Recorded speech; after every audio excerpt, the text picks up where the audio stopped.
politik Demokrat juga atau Demokrat setia pada SBY sampai kapanpun? Apapun Pak Jokowi itu Presiden ke-7 Republik Indonesia. Ya. Jadi Bang? Jadi saya hanya mengingatkan yang namanya PDI Perjuangan, yang namanya Gerindra, bersyukur berterima kasih kepada Tuhan. Dua partai ini melejit, satu punya Pak Jokowi, satu punya Ahok. Ahok itu Itu fakta. Oke. Ya, itu fakta. Jadi maksudnya Saya mau katakan. Ahok yang punya Golkar itu. Ahok sudah bukan Gerindra, Ahok independen Bang. Dengar dulu. Siapa di DPRD DKI yang terbanyak kursinya? Gubernurnya Jokowi, PDI Perjuangan. 28 kursi. Wakil gubernurnya Ahok, Gerindra. Jaga dulu, kalian itu. punya kader. Jaga baik-baik. Itu berlian. Mau Pak Jokowi, mau Ahok. Dibuang kemanapun tetap berlian. Udah mulai diintip. Orang Medan bilang diketen-keten sama orang Medan. Sama Golkar. Sama Golkar. Karena itu rawatlah Pak Jokowi yang baik ini. Rawatlah Ahok yang baik Bang ini. Ruhut, jadi PDIP kurang merawat Pak Jokowi? Iya. Habisnya kadang-kadang aku lihat orang bilang, ih kok jadi Ruhut yang bela Pak Jokowi. Aku karena terikat sebagai Bravo 5 tim sukses beliau. Tapi kawan-kawan PDIP kadang-kadang aku sedih. Jangan gitulah kawan. Ya. Yang jelas manuver Golkar Pak Nurdin juga banyak membuat kaget sejumlah orang ketika belum ketua yang baru, ketua Anda, mengatakan 2019 Golkar mendukung Jokowi sebagai presiden. Salahnya yang kaget. Kenapa? Sebetulnya tidak perlu kaget. Kenapa? Karena Partai Golkar punya idealisme, punya konsep membangun negara ini yang dicanangkan oleh Bapak Abu Rizal Bakri, Ketua Umum Partai Golkar yang lalu. Dan ini warisan yang luar biasa. Sebuah konsepsi tentang bagaimana mewujudkan negara kesejahteraan. Yaitu visi Partai Golkar, negara kesejahteraan. Dikaitkan dengan program Pak Jokowi, itu seirama. Membangun Indonesia dari desa. Menciptakan akselerasi dari seluruh aspek pembangunan dari desa. Membangun infrastruktur untuk menciptakan pertumbuhan yang tinggi. Tidak terlalu dini 2019? Sangat tidak terlalu dini. Yang paling penting sini ada alasan objektifnya, yaitu seirama dengan perwujudan daripada konsepsi Partai Golkar mewujudkan negara kesejahteraan di tahun 2045. Tidak mungkin Partai Golkar bisa mewujudkan negara kesejahteraan kalau tidak bersama kekuasaan. Kalau bicara bahwa ada energi positif dengan bertambahnya kekuasaan menjadi 68,82%, pasti iya. Tapi logika politik tidak seperti itu. Politik tidak mengenal filosofi mangan orang mangan asal kumpul, tapi kumpul orang kumpul asal mangan gitu kan. Apalagi buat partai yang genetiknya kekuasaan seperti Golkar, dia harus makan dalam tanda kutip. Dan ketika kita bicara seperti itu, sejarah membuktikan satu-satunya ikatan bayaran, alat pembayaran yang diakui sah ketika saya menyatakan mendukung itu adalah menteri. Tidak bisa dibantah. Saya yakin Pak Nurdin Halid pun akan mengakui dalam sejarah Golkar bergabung dengan pemerintahan. Pasti minta menteri. Ketika itu terjadi, pertanyaannya kemudian kan, apakah kabinet ramping? Apakah kabinet tanpa syarat, koalisi tanpa syarat itu masih bisa terpenuhi? Kan harus ada yang dikorbankan.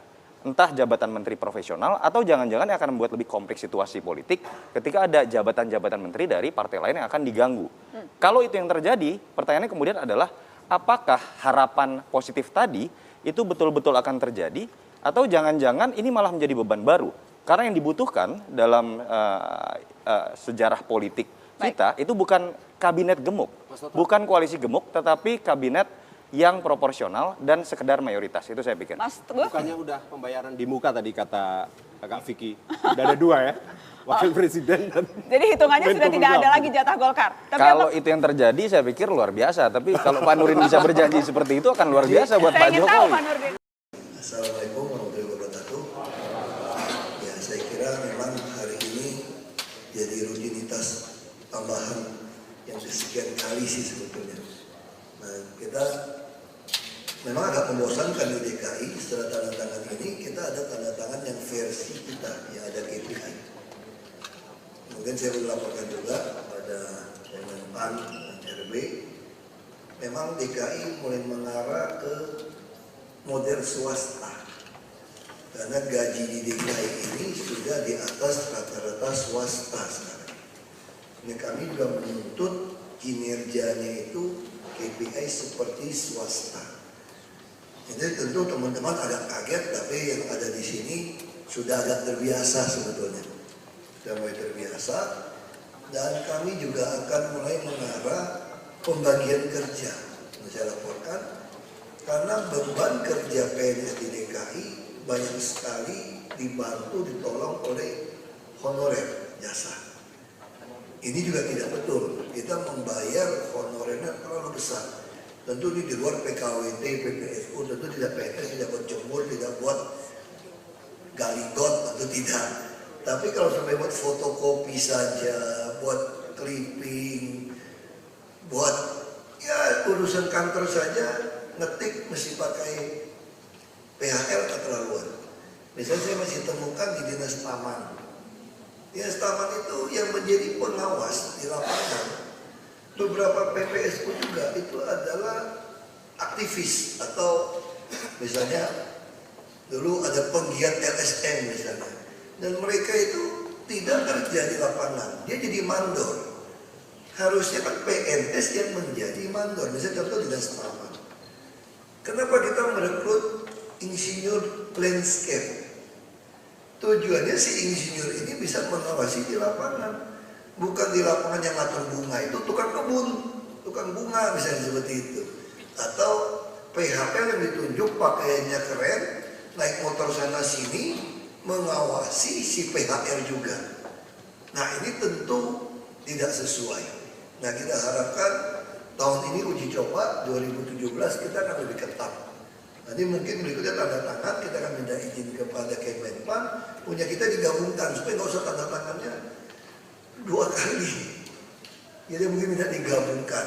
Memang harus kita akui banyak sekali perubahan yang tertinggal dari permen atau undang-undang.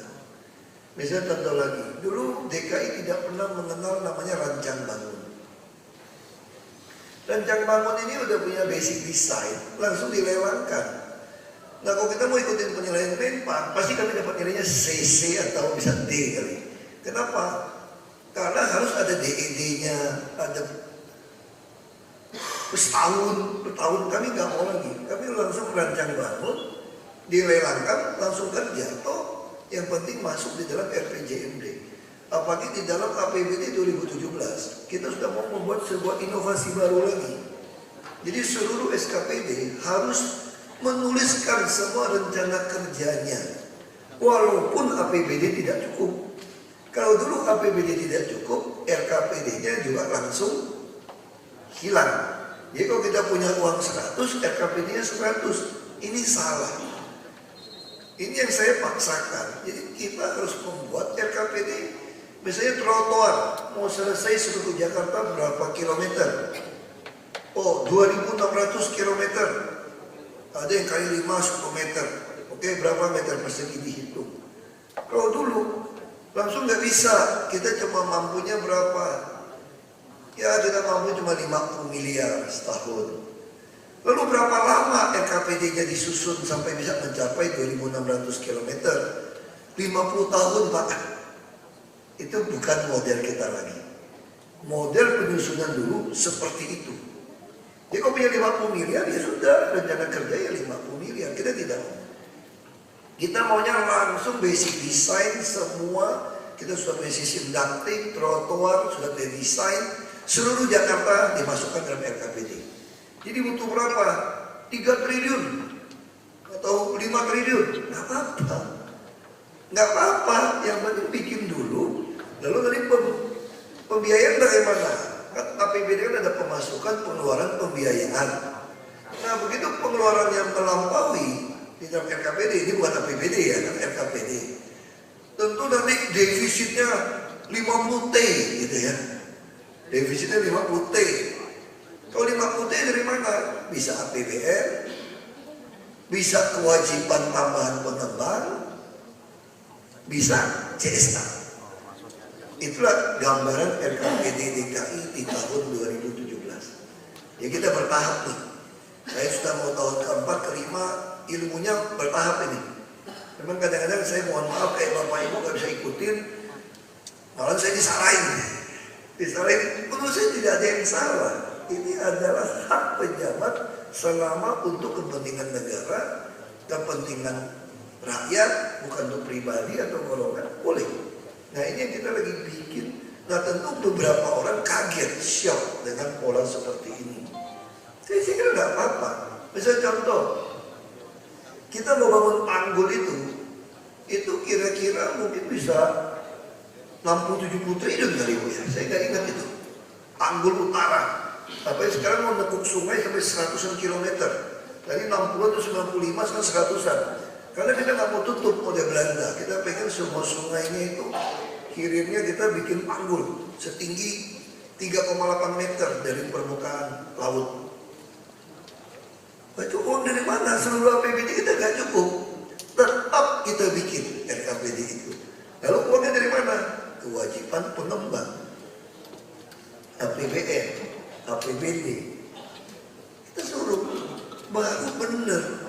Bahkan ada yang usul sebetulnya kalau mau lebih bener lagi, supaya kalau investor asing datang, dia suka tanya sama kita, apa rencana pembangunan kota Anda?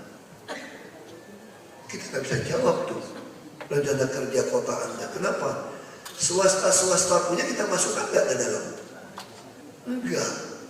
Harusnya kan semua swasta bangun apapun kita punya data juga harus masuk di dalam rencana kerja pemerintah daerah. Cuma ini sektor swasta. Baru kita bisa saling ukur. Tapi nggak apa-apa. Ini memang kita kan mulai. Kita anggaran berbasis kinerja itu baru kita mulai. Sebetulnya uji coba tahun 2001. Lalu tahun 2006 kita berlakukan seluruh Indonesia. Anggaran berbasis kinerja. Makanya tentulah dalam 10 tahun perjalanan ini orang tidak terbiasa. Nah kita udah paksakan e-musrembang, ada e-planning, e-budgeting. Nanti kita udah mulai monefnya, kita buka ke masyarakat. Ini mulai makin baik. Masyarakat kita juga tambah pinter sekarang. Semalam saya berkoreksi sama Pak Yusmada, kita mau coret satu flyover. Karena 400 miliar dan itu tidak efek terlalu banyak. Nah waktu sosialisasi masyarakat memberikan respon pada kita. Ini tidak salah, hanya belum perlu sekali. Nah berarti uangnya bisa kita alihkan untuk yang lain. Nah ini kinerja-kinerja ini tentu akan kami nilai dari para pejabat eselon 2. Bapak harus bisa menilai eselon 3, 4 staff. Saya juga ada minta Pak Agus Suradika ada apa? Nggak datang ya? Nggak masuk ya? Hah? Oh iya masih uji. Kita minta Pak Agus Suradika membuat pergub baru lagi. Jadi pergub saya itu perbarui terus. Nanti staf yang nggak punya kerjaan, kalau dia tidak mau pindah ke beban kerjaan yang besar, maka TKD-nya jadi 0. Pokoknya cuma sakit. Nah disitulah saya bisa menilai mana SKPD yang butuh kerjaan atau tidak. Ini kan mengikuti prioritas. Dia Bapak Ibu tidak bisa bilang, saya masih bikin acara sosialisasi supaya ada kerjaan. Nggak bisa. Ya kalau memang itu nggak gitu penting, nolkan semua. Lalu unit ini nggak ada kerjaan, ya dipindahkan dan diperbantukan yang lain. Lalu masih nggak ada kerjaan, saya bilang kalau gitu bisa ganti ngurusin Dukcapil. Dukcapil sekarang ngurus KTP semua PHR. Kadang-kadang lebih baiknya PNS staff duduk di situ ngurusin PTSP. Sekarang kita pengen melaunching emergency call 112. Saya tanya sama Pak Iki, nggak bisa Pak, PNS kita payah Pak. Kita mau rekrut lagi orang baru Pak, untuk terima. Nggak bisa. Kalau seperti itu, saya rekrut PHR 3,1 juta, sama asuransi 3,4 sebulan. Ini PNS yang diturunkan staf paling bawah 14 juta, 13 juta. Kita sudah bayar kemahalan, tapi demi ada PNS nggak apa-apa. Saya nggak tahu pikiran Menpan ke Kemenpan seperti apa. Saya harap mengarah ke undang-undang ASN, karena saya ikut membuat. ASN ada PNS dan P3K. Saya harap bisa keluar PP yang revolusioner. Memang beberapa teman PNS menolak ini. Berantem ini udah sejak saya waktu jadi tim SIN dan tim perumus undang-undang ini. Karena saya ikut titik komanya ikut. Saya tim kecilnya. Kalau nanti ada P3K, kita bisa buka lapangan kerja, semua perusahaan swasta dia ngelamar, dia bisa duduk di eselon 1, 2, 3, 4. Sekarang 1 masih izin presiden. Harusnya itulah revolusi mental kita. Jadi kami DKI sedang menyiapkan ke arah implementasi undang-undang ASN yang penuh. Tentu dengan asumsi PP-nya akan mengakomodir ini. Karena ada beberapa PNS tentu menolak ini. Anda harus bersaing. Nah, kami lakukan apa di DKI? Naikkan gaji dulu. Sekarang mau nggak pegawai swasta pindah ke DKI? Jadi pejabat eselon 2? Mau semua. Banyak yang manajer perumahan mau jadi lurah, asisten-asistennya, atau mau jadi auditor. Saya tanya, senior auditor gaji berapa? Di bawah 20 juta, udah 5-6 tahun. Dia jadi eselon 4 saja di sini sudah di atas 20 jutaan. Mau dia ngelamar ke sini. Baik, tahun ini saya juga uji coba, ini Bapak Ibu agak keki, grogi, marah sebagian. Kita dibantu 40 orang lebih auditor dari Deloitte. Jadi perusahaan audit swasta yang memeriksa kinerja anggaran swasta. Saya taruh di sini bongkar-bongkar keuangan Bapak Ibu. Betul kan kemarin? Ada yang agak kesel, agak marah. Saya bilang, saya sudah 11 hari tahun lalu periksa sendiri. Nah sekarang kalian, saya sih sudah agak promosi juga. Untuk apa? Kamu kan suka bilang saya marah-marah kan? Nah kamu yang periksa sendiri itu anggaran mereka, ngeyelnya minta ampun. Terus kemarin saya ajak makan mereka, ajak foto, terus saya tanya, saya kira-kira sabar nggak? Saya bilang, waduh Bapak sabar banget. Dia bilang, berarti bener dong. Kami aja gregetan Pak. Coret-coret itu anggaran, oh berarti bagus. Berarti kamu mesti tulis tuh. Terus dia tanya sama saya, apa yang membuat Bapak begitu senang kerja? Dicaci maki, difitnah, ditekan. Kok Bapak senang aja jadi pejabat? Kok masih mau calon lagi? Dia tanya. Mereka tanya sama saya. Terus saya bilang, ada nggak perusahaan yang kerja 2 minggu seperti kalian langsung dapat 5 triliun? Maksud Bapak, kalian hemat 5 triliun loh kemarin sisir-sisir. Iya Pak, nggak ada perusahaan seperti itu untungnya. Terus ada nggak filantropik yang bisa bantu orang miskin setahun 2 triliun, 3 triliun, bantu beasiswa sekolah? Nggak ada loh, DKI ada. Jadi lebih suka-cita kerja di DKI daripada jadi pengusaha.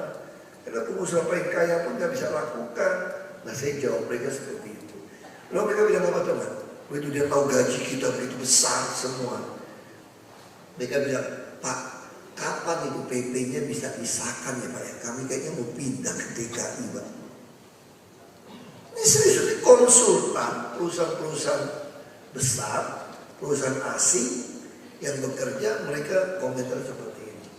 Nah tentu saya harap Jakarta bisa jadi etalase untuk mempertontonkan sebuah transformasi menuju undang-undang ASN sesuai substansi kami membuat undang-undang ASN. Karena pada waktu itu akan terjadi seperti di Gedung Putih, presidennya masuk, semua pegawai Gedung Putih itu adalah hasil yang dia bawa selesai out. Kalau yang ganti presiden nggak mau pakai dia, ya out. Loh kalau dia KKN bagaimana? Kan kita udah sebutkan di situ. Kita khawatir kalau 5 tahun dia KKN berantakan, bahaya kita. Jadi disebutkan harus melalui tes promosi terbuka. Ya, kita beda dengan Amerika. Kita pengen buka tapi melalui tes. Nah ini saatnya para PNS. Kemudian hasil tes 300-an untuk eselon 2 yang masuk beneran cuma 190-an. Itu pun di full nilainya 45.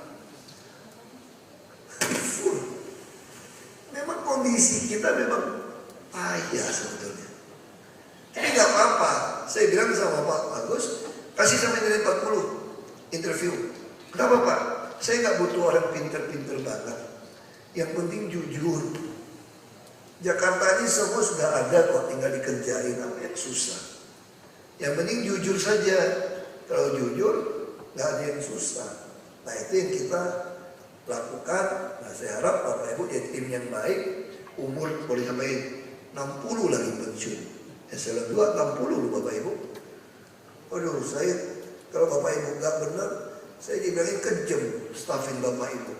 Karena ke depan kalau staffing yang dari eselon 2, saya nggak mau lagi grade-nya tinggi. Bapak Ibu bisa nggak dapat TKD? Karena saya nggak mau menghabiskan uang rakyat untuk hal-hal seperti ini. Makanya kita juga tidak ingin menghabiskan uang APBD untuk infrastruktur.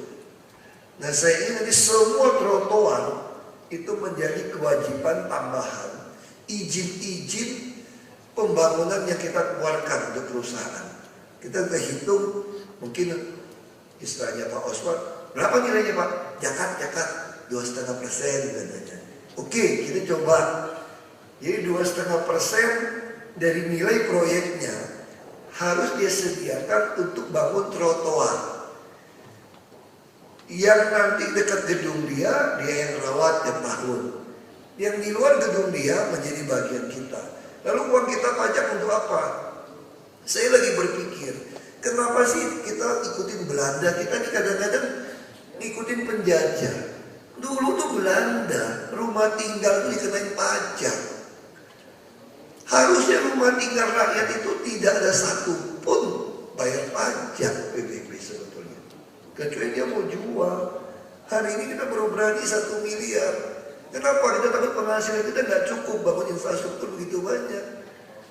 Tapi kalau ada kewajiban tambahan, reklamasi saya hitung, itu anggap langsung jadi, langsung jual tanahnya saja. Itu bisa dapat 48 triliun berarti itu. Di luar tanah 28 triliun. Berarti 76 triliun uang di situ.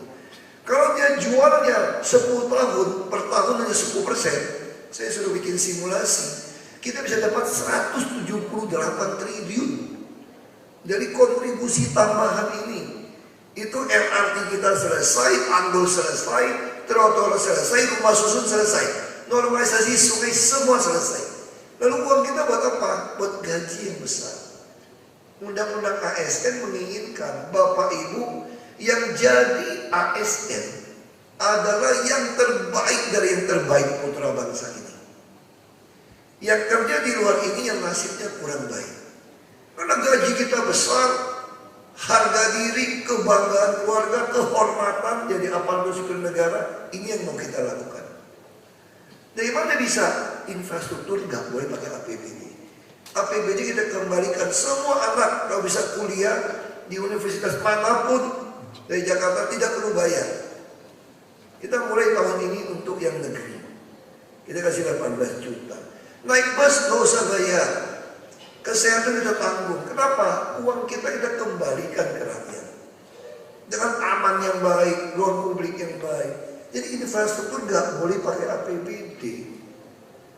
Nah ini yang lagi kita rancang nih. Kita sudah punya pergub yang lagi dipersoalkan reklamasi. Kita punya pergub koefisien luas bangunan. Nah saya pengen pergub SLF dan isi PPT tentang trotoar tadi. Nah kalau ada model seperti ini, saya percaya Jakarta bisa jadi model, ini bisa dikopi. Jadi sekarang e-budgeting kita bisa dikopi, cara susun anggaran, dan tentu saja pasti ada kritik kita lagi. Nanti kalau kita bikin APBD kita pakai RKPD seperti itu, dan salah lagi nanti. Enggak ada yang salah, namanya juga rencana kerja. Soal nggak ada uang ya nanti kita cari gitu. Nah saya lagi bayangkan mungkin kita akan coba tahun depan, saya lagi hitung. Yang tinggal di apartemen, kecuali yang kena barang mewah. Apartemen ada yang kena barang mewah, ada yang nggak kena barang mewah. Yang nggak kena barang mewah, semua nggak usah bayar PBB. Kita mendorong orang mau tinggal di apartemen, di rumah susun. Nah kita bisa mulai pelan-pelan. Yang usaha di rumah kena PBB. Yang tidak ada usaha tidak perlu. Supaya rakyat yang pensiun segala macam nggak perlu bayar. Kita bukan Belanda. Mana ada orang kalau ditanya, pungut pajak lewat orang asing atau rakyat sendiri? Pungut orang asing dong, masa pungutin rakyat sendiri? Ini perkataan kuno, ini perkataan nabi-nabi ini ditanya. Pajak itu dipungut dari rakyat sendiri atau dari orang asing? Orang asing. Dagang oke, tapi untuk rakyat biasa nggak bisa. Nah, ini memang tugas berat dinas pajak. Pajak usaha kita masih belum sesuai. Saya tahu belum sesuai. Saya mau dinaikkan. Nah, ini KPI semua akan kita kerjakan. Hari ini nggak apa-apa. Saya hanya mau sampaikan, jangan gara-gara ini terus berdebat lagi sama saya nih. Menurut undang-undang, menurut Menpan, kami hanya terikat oleh ini. Enggak, punya saya aturan sendiri tambahan. tambahan lebih baik, kenapa nggak boleh? Lebih baik buat rakyat. Saya kira orang Jakarta senang bayar pajak. Kalau dia tahu beban kerja kita juga berat, pasti dia senang. Nah ini yang saya harapkan. Bukan kita mempertentangkan soal penghargaan atau apapun. Saya bilang sama Bu Tuti, saya aja nggak tahu tuh penghargaan apa dari Bappenas kemarin, muda Bu Tuti. Bahkan udah terima piagam pun saya lupa tuh piagam taruh di mana. Sampai wartawan kejar-kejar supaya foto. Karena bagi saya nggak peduli penghargaan sebetulnya. Kayak Adipura, saya nggak mau pusing. Kalau Anda bersih sungai, apa Adipura cuma bersih waktu panitianya turun. Saya pengen tiap hari bersih. Soal dapat nggak dapat urusan kedua, ini tambahan saja. Harusnya kita jadi pegawai negeri, aparatur sipil negara, nggak pantas dihargai kok. Kita memang mengerjakan segala sesuatu sesuai dengan tugas dan sumpah jabatan kita. Justru kalau kita tidak kerjakan ini, kalau kita pakai sumpah-sumpahan ini, tayang cuma baca doa, itu terkutuk. Jadi kalau kita ini udah sumpah, nggak lakukan, itu terkutuk loh. Kalau mau ngomong agama, gitu ya. Jadi perlu nggak kita dihargai untuk melakukan sesuatu yang memang patut kita lakukan? Nggak perlu. Itu sesuatu yang wajar saja, ya kan? Ini yang saya harapkan. Sekali terima kasih banyak. Ya, Bu Sri, Menpan, saya perlu jelaskan ini supaya saya tadi pagi sudah datang, saya langsung bilang, ini jangan-jangan nanti ada yang gugat saya lagi nih ke Betul ini, atau ke kemana-mana nih, gara-gara saya bebankan versi kami yang KPI. Jadi kalau nggak mau, kalau mau bebankan pakai ini saja, TKD saya cabut, karena versi Pemda cuma nggak ada TKD dong. Ya berarti saya juga boleh hilangkan atau dikecilkan gitu loh. DKI udah besar sekali, hampir semua swasta sudah besar. Ya ini harus berhenti karena kayaknya ada gerak-gerak, ada asap urat. Terima kasih. Nanti pada Bapak Gubernur itu tetap mengikuti prioritas. Jadi Bapak Ibu tidak bisa bilang, saya masih bikin acara sosialisasi supaya ada kerjaan, nggak bisa. Jadi kalau memang itu nggak itu penting, nolkan semua. Lalu unit ini nggak ada kerjaan, ya dipindahkan dong, diperbantukan yang lain. Lalu masih nggak ada kerjaan. Saya bilang, kalau gitu bisa ganti ngurusin Dukcapil. Dukcapil sekarang ngurus KTP semua PHL.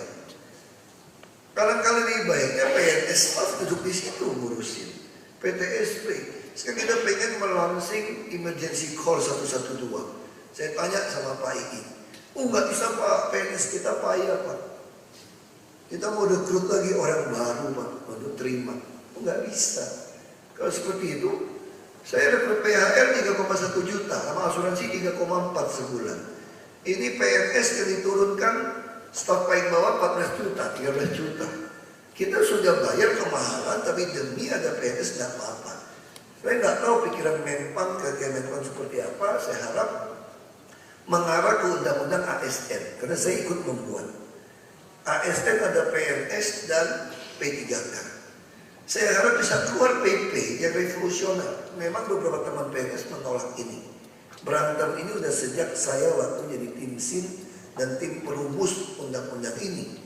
Karena saya ikut titik komanya ikut. Saya tim kecilnya.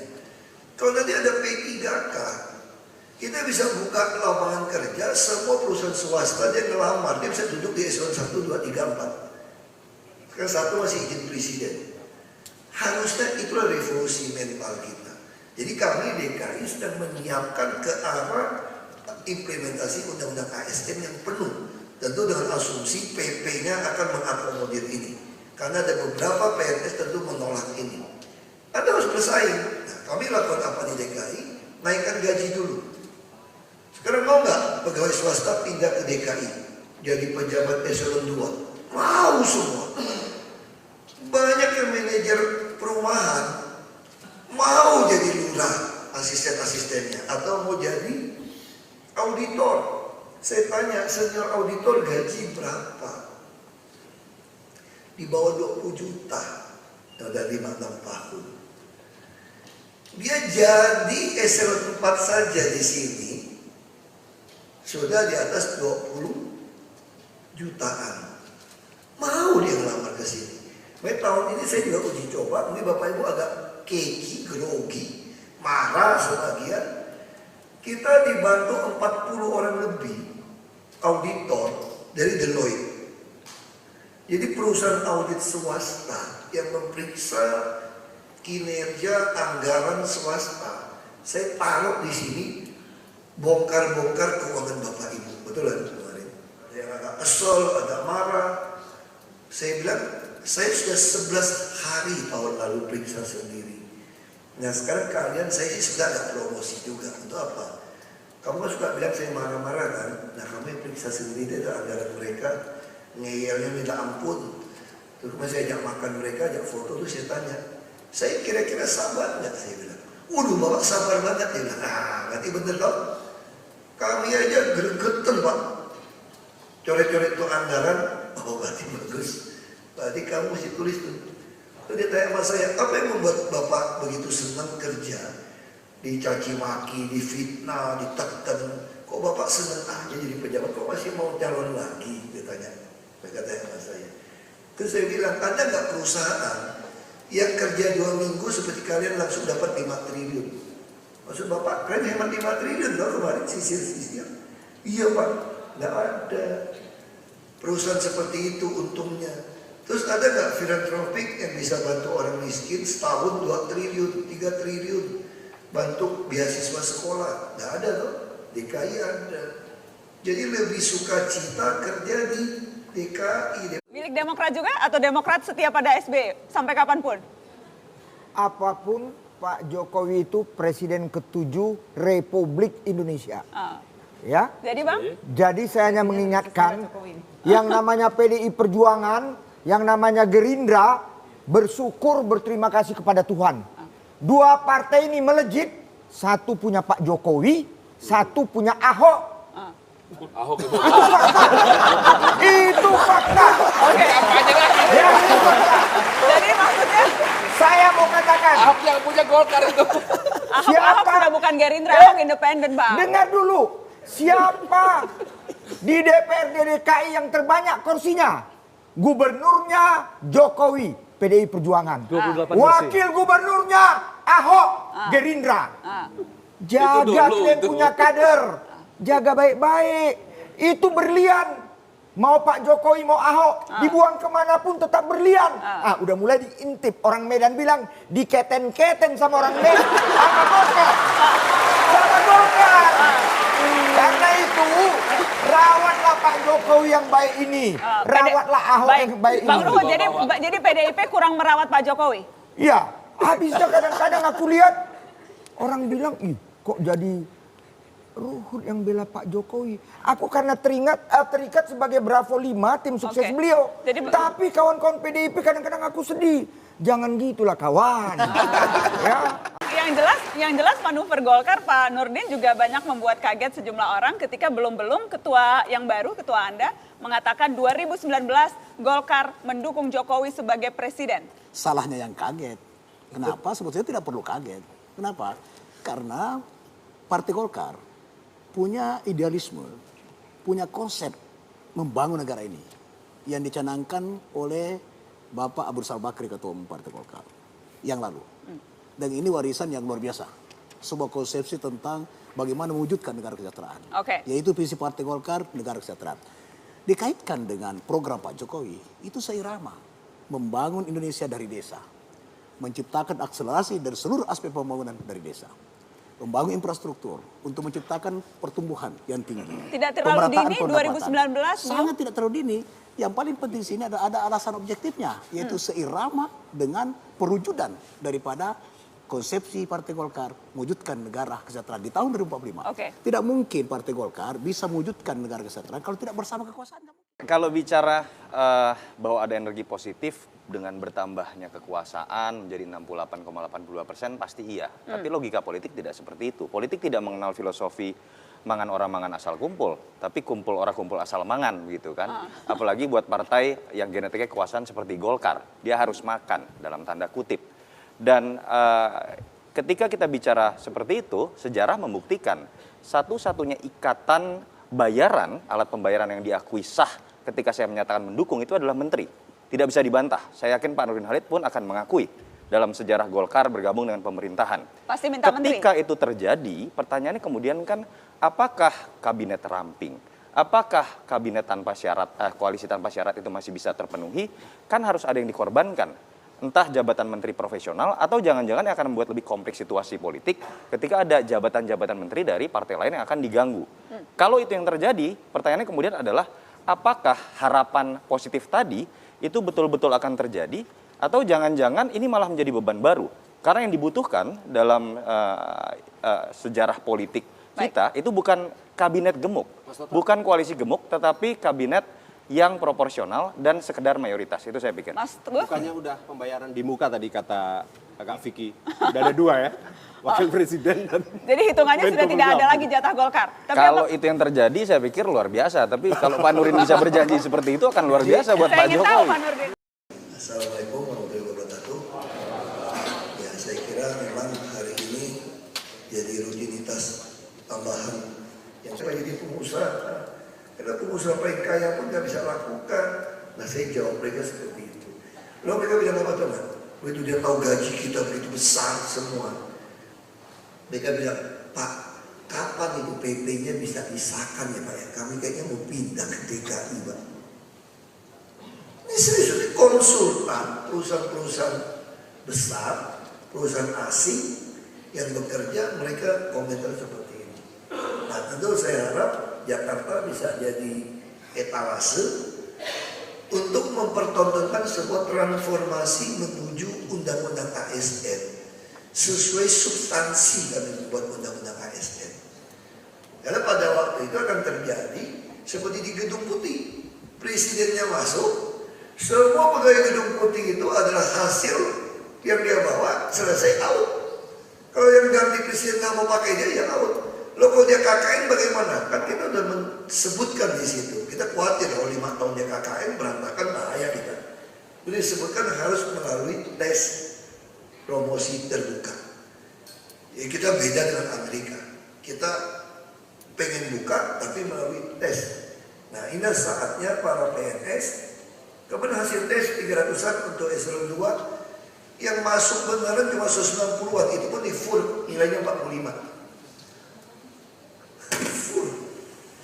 Memang kondisi kita memang payah sebetulnya. Jadi nggak apa-apa. Saya bilang sama Pak Agus, kasih sampai nilai 40 interview. Kenapa Pak? Saya nggak butuh orang pinter-pinter banget.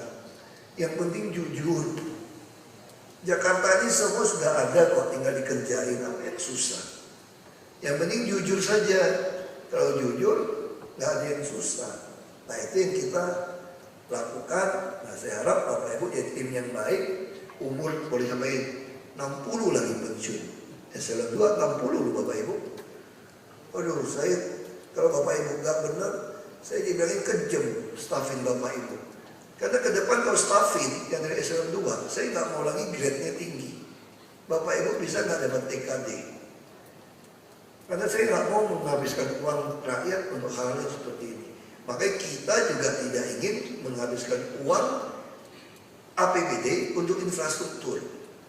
Nah saya ingin nanti semua trotoar itu menjadi kewajiban tambahan izin-izin pembangunan yang kita keluarkan untuk perusahaan. Kita sudah hitung mungkin istilahnya Pak Oswald, berapa nilainya Pak? Jakat 2,5% katanya. Oke, kita coba. Jadi 2,5% dari nilai proyeknya harus dia sediakan untuk bangun trotoar. Yang nanti dekat gedung dia yang rawat tiap tahun. Yang di luar gedung dia menjadi bagian kita. Lalu uang kita pajak untuk apa? Saya lagi berpikir, kenapa sih kita ikutin Belanda? Kita nih kadang-kadang ngikutin penjajah. Dulu tuh Belanda, rumah tinggal itu dikenain pajak. Harusnya rumah tinggal rakyat itu tidak ada satupun bayar pajak PBB sebetulnya. Kecuali dia mau jual. Hari ini kita baru berani 1 miliar. Kenapa? Kita takut penghasilan kita nggak cukup bangun infrastruktur begitu banyak. Tapi kalau ada kewajiban tambahan, reklamasi saya hitung, itu anggap langsung jadi langsung jual tanahnya saja. itu bisa dapat 48 triliun berarti itu. Di luar tanah 28 triliun. Berarti 76 triliun uang di situ. Kalau dia jualnya 10 tahun, per tahun hanya 10%, saya sudah bikin simulasi. Kita bisa dapat 178 triliun dari kontribusi tambahan ini. Itu MRT kita selesai, tanggul selesai, trotoar selesai, rumah susun selesai, normalisasi sungai semua selesai. Lalu uang kita buat apa? Buat gaji yang besar. Undang-undang ASN menginginkan Bapak Ibu yang jadi ASN sekian kali sih sebetulnya. Nah, kita memang agak membosankan di DKI. Setelah tanda tangan ini, kita ada tanda tangan yang versi kita, yang ada KPI. Mungkin saya perlu laporkan juga pada Kemenpan dan RB, memang DKI mulai mengarah ke model swasta. Karena gaji di DKI ini sudah di atas rata-rata swasta sekarang. Ini kami juga menuntut kinerjanya itu KPI seperti swasta. Jadi tentu teman-teman agak kaget, tapi yang ada di sini sudah agak terbiasa sebetulnya. Sudah mulai terbiasa, dan kami juga akan mulai mengarah pembagian kerja. Saya laporkan, karena beban kerja PNS di DKI banyak sekali dibantu, ditolong oleh honorer jasa. Ini juga tidak betul, kita membayar honorernya terlalu besar. Tentu ini di luar PKWT, PPSU, tentu tidak PNS, tidak buat jemur, tidak buat gali got, tentu tidak. Tapi kalau sampai buat fotokopi saja, buat clipping, buat ya urusan kantor saja, ngetik mesti pakai PHL keterlaluan. Misalnya saya masih temukan di Dinas Taman. Dinas Taman itu yang menjadi pengawas di lapangan. Beberapa PPSU juga itu adalah aktivis atau misalnya dulu ada penggiat LSM misalnya. Dan mereka itu tidak kerja di lapangan, dia jadi mandor. Harusnya kan PNS yang menjadi mandor. Misalnya contoh di Dinas Taman. Kenapa kita merekrut insinyur landscape? Tujuannya si insinyur ini bisa mengawasi di lapangan. Bukan di lapangan yang ngatur bunga, itu tukang kebun, tukang bunga misalnya seperti itu. Atau PHL yang ditunjuk pakaiannya keren, naik motor sana sini, mengawasi si PHR juga. Nah ini tentu tidak sesuai. Nah kita harapkan tahun ini uji coba 2017 kita akan lebih ketat. Nanti mungkin berikutnya tanda tangan, kita akan minta izin kepada Kemenpan, punya kita digabungkan supaya nggak usah tanda tangannya 2 kali. Jadi mungkin minta digabungkan. Memang harus kita akui banyak sekali perubahan yang tertinggal dari permen atau undang-undang. Misalnya contoh lagi, dulu DKI tidak pernah mengenal namanya rancang bangun. Rancang bangun ini udah punya basic design, langsung dilelangkan. Nah kalau kita mau ikutin penilaian Menpan, pasti kami dapat nilainya CC atau bisa D kali. Kenapa? Karena harus ada DED-nya, ada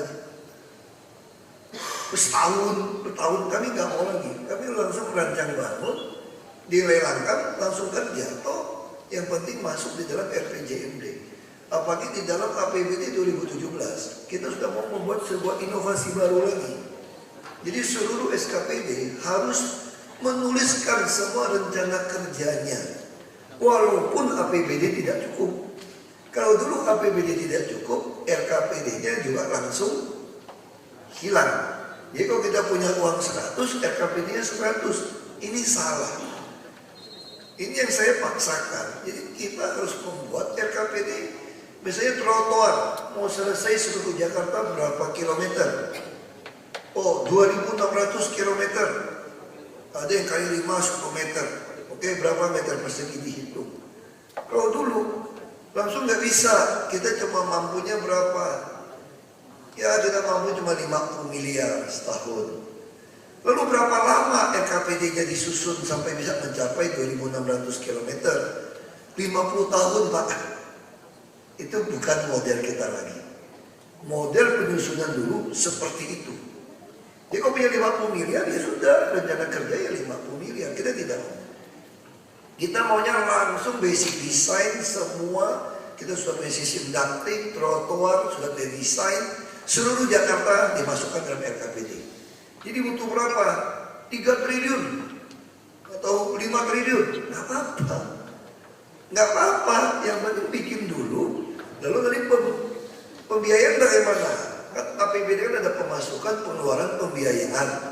Nah begitu pengeluaran yang melampaui di dalam RKPD, ini bukan APBD ya, kan RKPD. Tentu nanti defisitnya 50 T gitu ya. Defisitnya 50 T. Kalau 50 T dari mana? Bisa APBN, bisa kewajiban tambahan pengembang, bisa CSA. Itulah gambaran RKPD DKI di tahun 2017. Ya kita bertahap nih. Saya sudah mau tahun keempat, kelima, ilmunya bertahap ini. Memang kadang-kadang saya mohon maaf kayak Bapak Ibu gak bisa ikutin, malah saya disalahin. Menurut saya tidak ada yang salah. Ini adalah hak pejabat selama untuk kepentingan negara, kepentingan rakyat, bukan untuk pribadi atau golongan, boleh. Nah ini yang kita lagi bikin. Nah tentu beberapa orang kaget, shock dengan pola seperti ini. Saya kira nggak apa-apa. Misalnya contoh, kita mau bangun tanggul itu kira-kira mungkin bisa 60-70 triliun kali ya. Saya nggak ingat itu. Tanggul utara. Tapi sekarang mau nekuk sungai sampai 100-an kilometer. Dari 60 atau 95 sekarang 100-an. Karena kita nggak mau tutup model Belanda. Kita pengen semua sungainya itu kirimnya kita bikin tanggul setinggi 3,8 meter dari permukaan laut. Nah, itu uang dari mana? Seluruh APBD kita nggak cukup. Tetap kita bikin RKPD itu. Lalu uangnya dari mana? Kewajiban pengembang. APBN, APBD. Kita suruh baru bener. Bahkan ada yang usul, sebetulnya kalau mau lebih benar lagi, supaya kalau investor asing datang, dia suka tanya sama kita, apa rencana pembangunan kota Anda? Kita nggak bisa jawab tuh, rencana kerja kota Anda. Kenapa? Swasta punya kita masukkan nggak ke dalam? Enggak.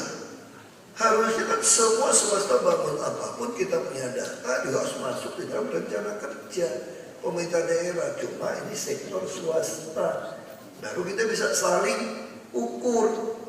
Tapi nggak apa-apa, ini memang kita kan mulai, kita anggaran berbasis kinerja itu baru kita mulai sebetulnya uji coba tahun 2001. Lalu tahun 2006 kita berlakukan seluruh Indonesia anggaran berbasis kinerja.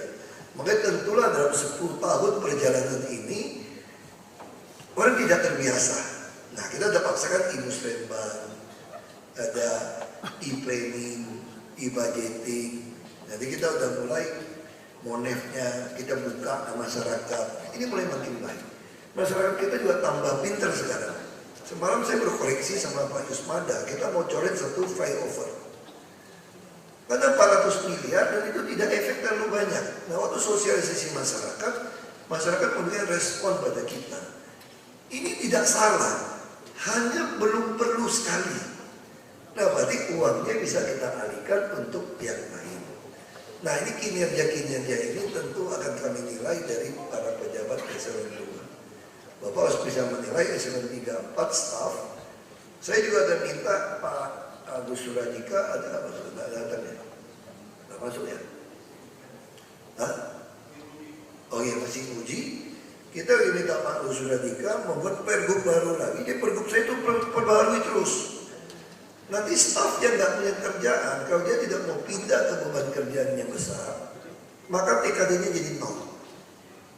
Bukan cuma sakit. Nah disitulah saya bisa menilai mana SKPD yang butuh kerjaan atau tidak. Ini kan